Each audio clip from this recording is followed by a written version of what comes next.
They say the view from the top feels different. They're right. This morning, I'm sitting on the balcony of my penthouse, the August sun warming my skin, a silk robe brushing against my legs. From here, the city stretches out like a living painting, and there in the distance is that street. The one that used to feel like the whole world. The one where people knew my name only, so they could whisper it behind closed doors. My coffee is rich, the kind that clings to your tongue and reminds you that you've made it far enough to afford the small luxuries. My phone buzzes, a text from a number I haven't seen in years. Street reunion this Saturday. You should come. I read it twice, my lips curling into something between a smirk and a sigh. My manicured thumb hovers over the screen, but my mind is already spinning backward, to chipped paint on the front porch, to the smell of damp wood in the tiny kitchen, to the sound of neighbors' laughter when they thought I couldn't hear. Back then, I dreamed of leaving that street behind forever. But life had other plans. And now they want me to come back? Funny, because they have no idea I already have. Not as the girl they once pitied, but as the woman who owns every inch of the ground beneath their feet. I was 19 when I first realized just how small our house looked from the outside. The siding was faded, warped in places. The front porch had a tilt to it, as if the whole thing was leaning forward to listen in on the neighbors' gossip. I used to tell myself it had character. But deep down, I knew what it really had: shame. Our street was neat rows of tidy lawns, white fences, shiny cars and driveways. And then there was ours. A dull gray patch in a canvas of bright, perfect homes. The neighbors never said it outright, at least not to my face. But their looks were enough. Mrs. Clark from 2 doors down would tilt her head every time she saw me, her voice dripping with syrupy pity. "How's your mom holding up, honey?" Translation: still broke? Still stuck? Kids were crueler. I remember walking home from school, my backpack heavy, my stomach growling, when I heard 2 boys snickering behind me. "Careful, don't get tetanus. That porch looks like it's gonna bite." Their laughter followed me all the way up the cracked driveway. I hated that walk. I hated how my chest would burn, not from the climb, but from the effort it took to pretend I didn't hear. The only person who seemed to understand was my grandmother, June. She lived 2 towns over but called me every Sunday without fail. One night, after another round of whispers at the grocery store, I told her everything. She didn't say much, just listened, then said, "Darlin', people will always measure you by the walls they can see. Let them. Just make sure you're building walls they can't." The next week, she handed me a key. Old, brass, warm from her palm. "It's not to anything yet," she smiled. "But one day, it'll open the door to your own place. One you're proud of." I kept that key on a chain around my neck. When things got hard, when Mom's hours got cut, when the water heater broke, when I heard the laughter from next door, I'd hold it tight. The night I left was quiet. I packed my life into 2 suitcases, slipped the key into my pocket, and walked out. Not just from the house, but from the version of me that believed I'd never be more than the girl from the ugly house. The first few months after I left felt like standing at the edge of a cliff, hoping the wind would push me forward instead of knocking me down. I landed in a tiny apartment above a laundromat in Columbus, Ohio. The air smelled like detergent and hot steam, and at night the hum of machines below was my lullaby. I worked 2 jobs, mornings at a diner, evenings cleaning offices. Every dollar mattered. Still, I'd run my fingers over that brass key before bed, whispering to myself, one day. My real break came by accident. The diner where I worked was a regular stop for a woman named Evelyn Grant. She was in her 60s, sharp as glass, but with a smile that made you feel like you'd passed a secret test. One afternoon, she overheard me talking to a coworker about how I was trying to learn more about real estate investing from library books. She left a 20 on the counter, along with her business card. "If you're serious," she said, "call me." Evelyn became my mentor. She taught me the language of the business: equity, ROI, market comps, words that used to sound like another planet to me.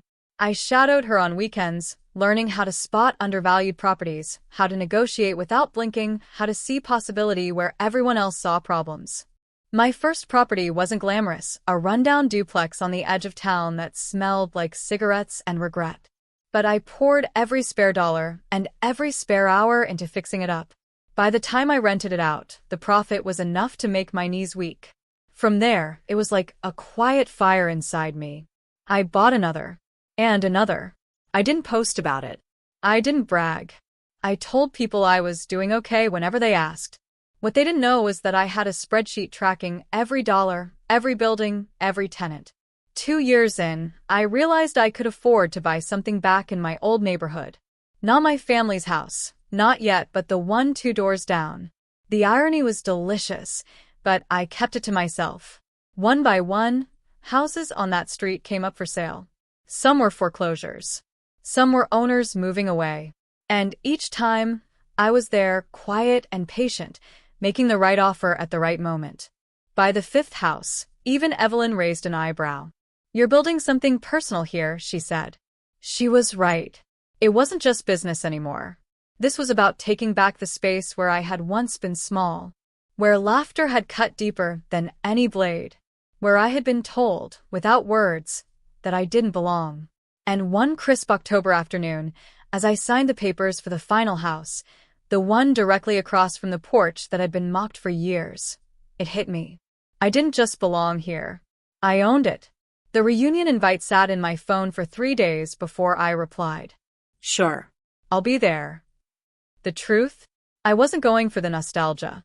I wasn't going to catch up. I was going for the quiet satisfaction of walking back onto that street not as the girl they once mocked, but as the woman who owned their mortgages.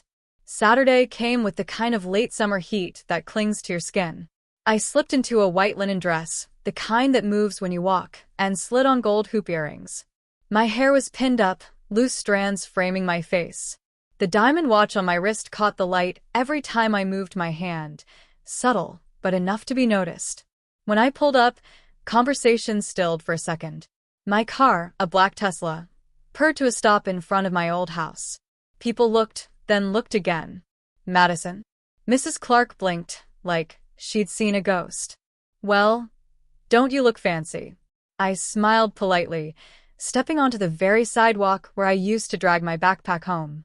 They were all there, the Clarks, the Parkers, even the Wilson boys who'd once laughed about my porch. They were older now, but their eyes still carried that same habit of measuring people. I let them do their measuring. We made small talk at first. The weather, the traffic, how nice it was to see me again. Then Mr. Parker mentioned the for sale sign down the street. "You'd like that one, Madison. Real fixer-upper." "Course, you probably couldn't."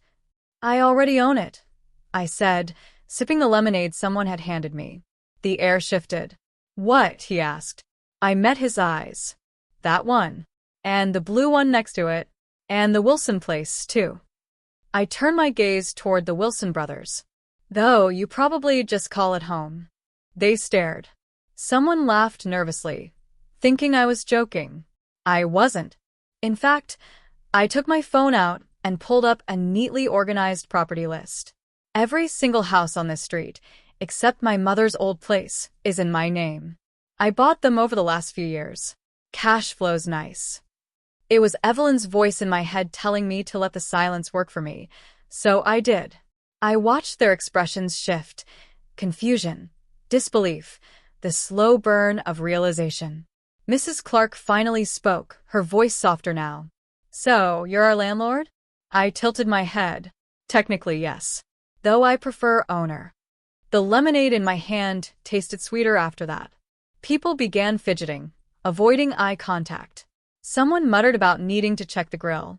But a few, the ones who had been quietly kind to me years ago, smiled in a way that told me they were proud. The Wilson brothers shuffled closer, mumbling something about how they were just kids back then. I nodded. We all were. But some of us grow up. I didn't raise my voice. I didn't need to. The truth did the heavy lifting. And as the sun dipped lower, casting long shadows over the street, I walked past each house, exchanging polite nods. Each one was mine. Every door, every patch of lawn, every fence post that had once separated me from them now belonged to me. By the time I got back to my car, my heart wasn't racing. It was steady. Come. Because this wasn't about revenge anymore. It was about ownership of my life, my choices, my past. And they finally knew it. In the weeks after the reunion, the calls began. First was Mr. Parker. His voice was careful, almost formal. Madison, we're a little behind on the rent this month. Just a few days, you understand. Then came the Wilson brothers. Their air conditioning unit had gone out. Could I send someone to fix it?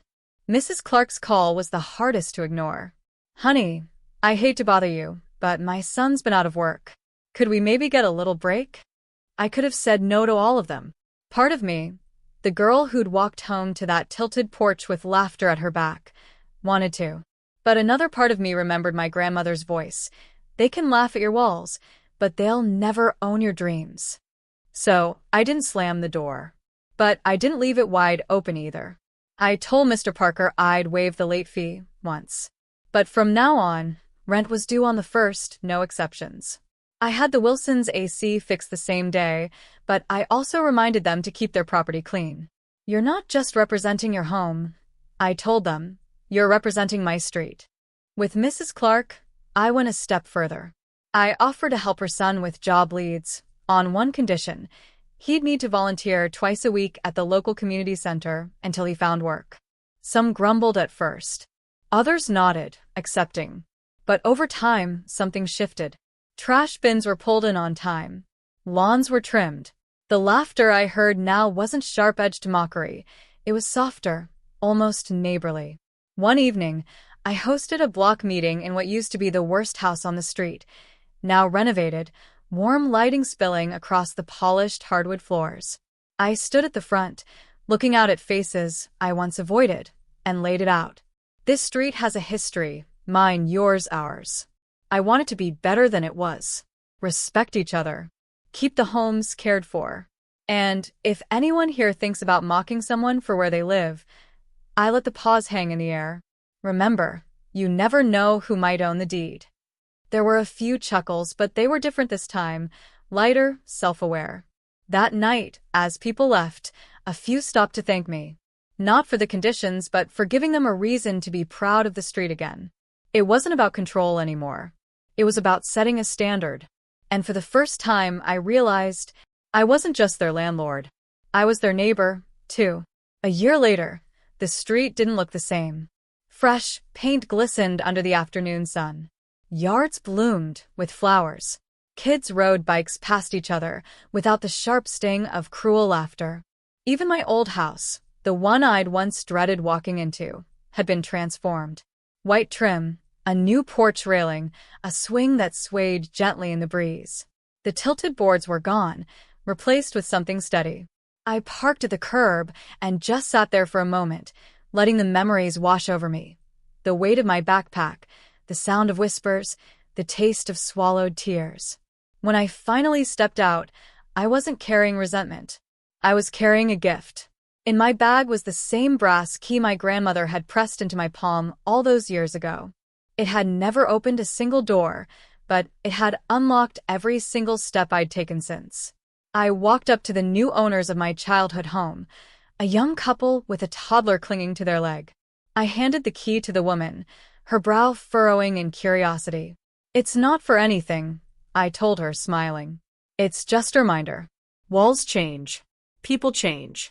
But dreams are yours to keep." She thanked me, not really understanding yet. Maybe she would one day. As I turned to leave, the neighbors waved.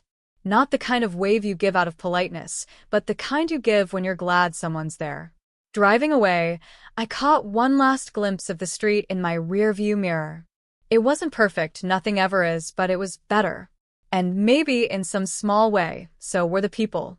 The sun dipped lower, casting everything in a warm, golden glow. My hands rested lightly on the wheel, my heart steady and full. I thought of my grandmother, of Evelyn, of the 19-year-old girl who once thought the world was too small for her dreams. And I spoke softly, almost to myself, but loud enough for the truth to fill the car. "They once mocked my house, now I own their street.